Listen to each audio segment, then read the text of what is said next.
بسم اللہ الرحمن الرحیم۔ السلام علیکم۔ میں آپ کی اسلامیت کے ٹیچر اسلامیت کی چوتھی جماعت کی کتاب سے آج ہمارا موضوع ہے طائف کا سفر۔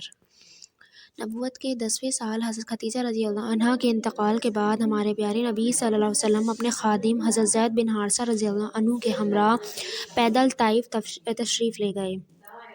طائف مکہ سے تقریباً 60 میل دور ایک بڑا شہر ہے۔ اس زمانے میں طائف کے رہنے والے خانہ کعبہ میں رکھے ہوئے بڑے بت لات کی پوجا کیا کرتے تھے۔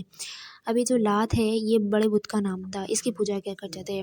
حضرت محمد صلی اللہ علیہ وسلم کے طائف جانے کی وجہ یہ تھی، ایک تو وہاں کے لوگوں کو اللہ تعالیٰ کا پیغام دیا جائے اور اسلام کی تبلیغ کی جائے، اور اس کے ساتھ ساتھ طائف کے با اثر لوگوں کی مدد حاصل کی جائے کہ وہ مکہ کے لوگوں کو مسلمانوں پر مظالم کرنے سے روکیں، یعنی ظلم کرنے سے روکیں۔ لیکن وہاں پہنچ کر حضور صلی اللہ علیہ وسلم کو معلوم ہوا کہ طائف کے لوگ بھی قریش مکہ کے ہمدرد ہیں، یعنی قریش مکہ کے ساتھ ملے ہوئے ہیں۔ نبی کریم صلی اللہ علیہ وسلم طائف کے سرداروں عبدی اللیل بن عمر اور اس کے 2 بھائیوں مسعود اور حبیب سے جا کر ملے، جو طائف کے سب سے زیادہ با اثر اور امیر سردار تھے۔ جب آپ صلی اللہ علیہ وسلم نے ان تینوں بھائیوں کو اللہ کا پیغام پہنچایا اور بتایا کہ وہ اللہ کے رسول مبعوث کیے گئے یعنی بھیجے گئے ہیں، تو ان لوگوں نے انتہائی غرور سے آپ علیہ السلام کی تمام باتوں کو مسترد کر دیا۔ جب آپ علیہ السلام مایوس ہو کر طائف سے جانے لگے تو ان تینوں بھائیوں نے آپ علیہ السلام کے پیچھے شہر کے آوارہ لڑکوں اور غلاموں کو لگا دیا، جنہوں نے آپ علیہ السلام سے بہت بدتمیزی کی، آوازیں کسیں اور برا بھلا کہا۔ آپ صلی اللہ علیہ وسلم پر اتنے پتھر اور مٹی کے ڈھیلے برسائے کہ آپ علیہ السلام کے جوتے بھی خون سے بھر گئے۔ حضرت زید بن حارثہ رضی اللہ عنہ آپ علیہ السلام کو ان لوگوں سے بچانے میں مصروف تھے اور اس کوشش میں وہ بھی زخمی ہوئے۔ طائف کے آوارہ نوجوانوں نے آپ علیہ السلام کو اتنا پریشان کیا کہ آپ علیہ السلام بدمعاشوں کے ان گروہوں سے بچتے بچاتے شہر سے باہر نکل آئے، لیکن ان لوگوں نے شہر سے باہر بھی 3 میل تک آپ علیہ السلام کا تعاقب کیا، یعنی آپ علیہ السلام کے پیچھے لگے رہے۔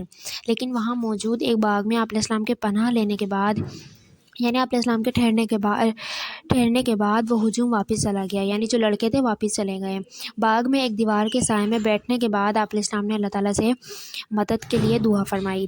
طائف شہر سے باہر وہ باغ مکہ کے ایک رئیس ربیعہ کا تھا، جہاں اس کے بیٹے عتبہ نے حضور صلی اللہ علیہ وسلم کو زخمی حالت میں آتے ہوئے دیکھا تھا، لہٰذا عربی شرافت، ہمدردی اور مہمان نوازی کے جذبے کے تحت اس نے اپنے ایک عیسائی غلام اداس کے ہاتھ انگور کے خوشے بھجوائے۔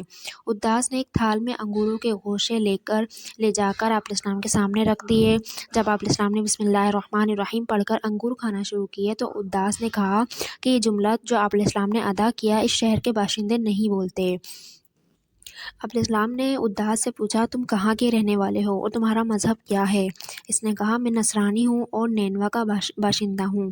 آپ علیہ السلام نے فرمایا، اچھا تم اس نیک شخص یونس بن متی کے ہم وطن ہو؟ اداس نے پوچھا، آپ کیسے جانتے ہیں کہ یونس بن متی کون تھا؟ آپ علیہ السلام نے فرمایا، وہ میرے بھائی اور نبی تھے، میں بھی نبی ہوں۔ یہ الفاظ سن کر اداس نے جھک کر آپ علیہ السلام کے ہاتھوں اور پیروں کو چوما اور واپس چلا گیا۔ آپ علیہ السلام کے ہاتھ پیر چومنے کے بارے میں عتبہ بن ربیعہ کے سوال پر اداس نے کہا کہ اس روئے زمین پر آپ علیہ السلام سے بہتر کوئی اور انسان نہیں ہے۔